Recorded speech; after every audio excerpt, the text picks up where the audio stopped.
Mark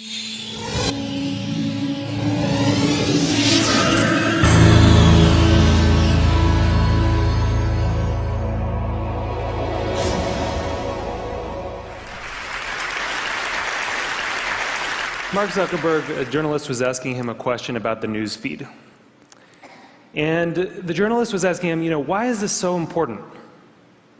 And Zuckerberg said, a squirrel dying in your front yard may be more relevant to your interests right now than people dying in Africa.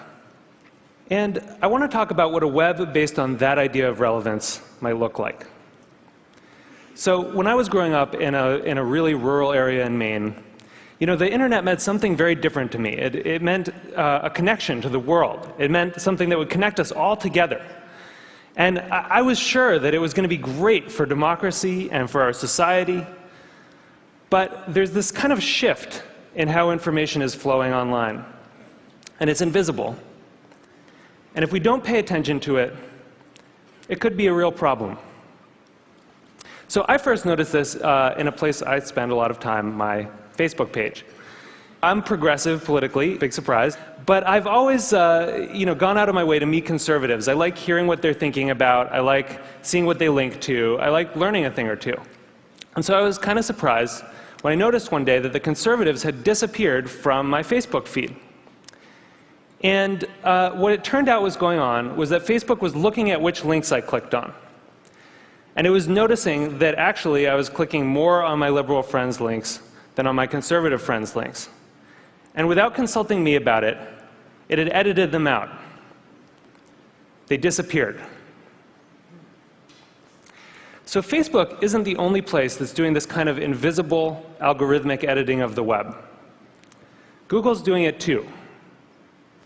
If I search for something and you search for something, even right now at the very same time, we may get very different search results.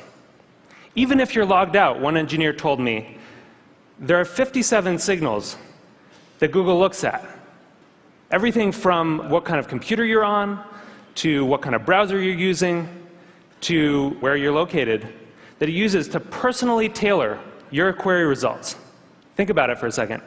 There is no standard Google anymore. And the funny thing about this is that it's hard to see. You can't see how different your search results are from anyone else's. But a couple of weeks ago, I asked a bunch of friends to Google Egypt and to send me screenshots of what they got. So here's my friend Scott's screenshot, and here's my friend Daniel's screenshot. When you put them side by side, you don't even have to read the links to see how different these two pages are.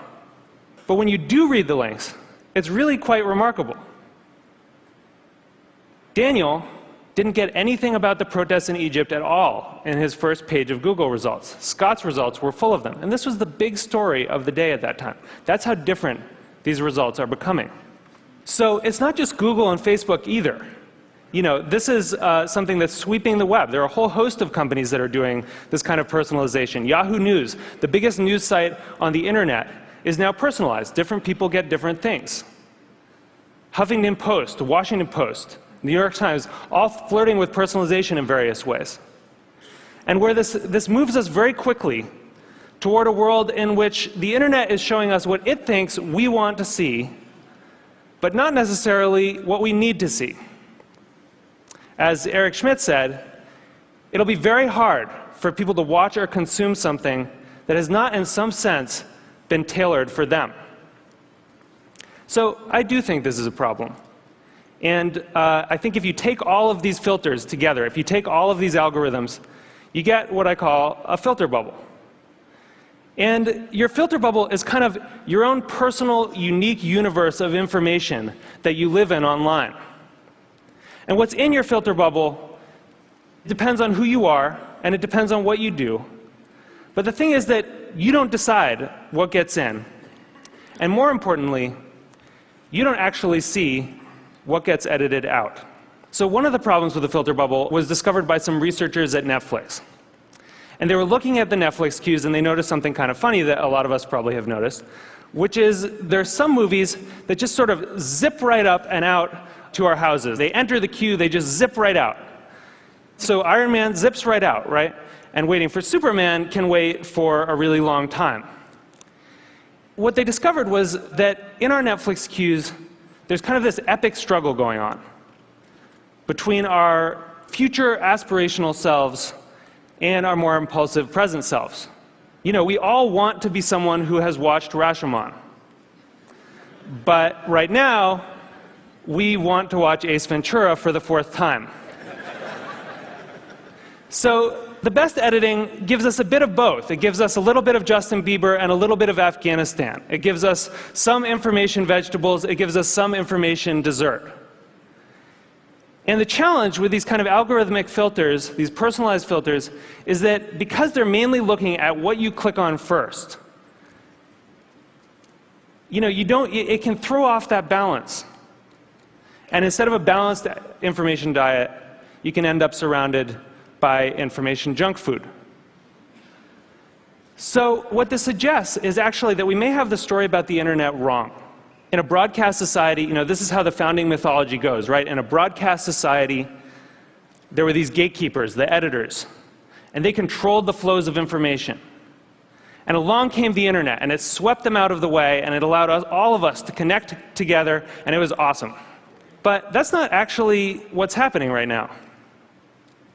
What we're seeing is more of a passing of the torch from human gatekeepers to algorithmic ones. And the thing is that the algorithms don't yet have the kind of embedded ethics that the editors did. So if algorithms are going to curate the world for us, if they're going to decide what we get to see and what we don't get to see, then we need to make sure that they're not just keyed to relevance. We need to make sure that they also show us things that are uncomfortable, or challenging, or important. This is what TED does, right? Other points of view. And the thing is, we've actually kind of been here before as a society. In 1915, it's not like newspapers were sweating a lot about their civic responsibilities. Then people kind of noticed that they were doing something really important.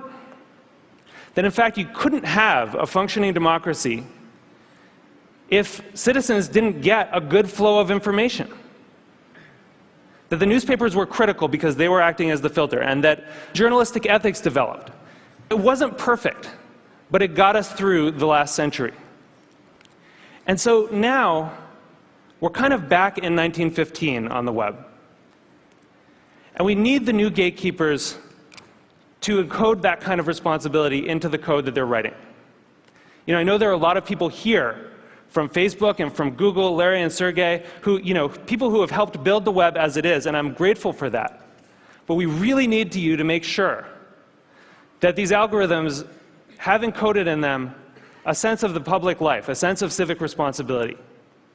We need you to make sure that they're transparent enough that we can see what the rules are that determine what gets through our filters. And we need you to give us some control so that we can decide what gets through and what doesn't. Because I think we really need the internet to be that thing that we all dreamed of it being. We need it to connect us all together. We need it to introduce us to new ideas and new people and different perspectives. And it's not going to do that if it leaves us all isolated in a web of one. Thank you. Thank you.